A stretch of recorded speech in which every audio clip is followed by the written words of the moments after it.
এখানে সেলিব্রিটির সাথে picture video তুলে খাবার নিয়ে এসে এখানে সবাই মিলে খাইলাম ভাগাবাটি করে। সময়টা ভালোই লাগছে, সঙ্গে অনেক দিন পর খাওয়া দাওয়া করছিলাম, ঘোরাঘুরি করছিলাম।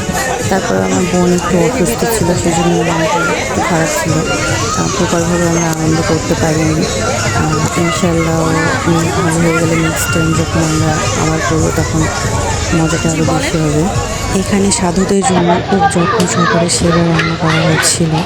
তো যেহেতু 12 ঘন্টার সঙ্গ রাত্রের মধ্যে শেষ হয়ে যাবে, 5 রকমের তরকারি, ডাউল, আলু ঘন্ট, পেঁপে দিয়ে আরও কিছু সবজি দিয়ে আরেকটা ঘন্ট, লাল শাক আর ইলিশ মাছ ভাজি, এই হচ্ছে রাত্রের খাবারের জন্য।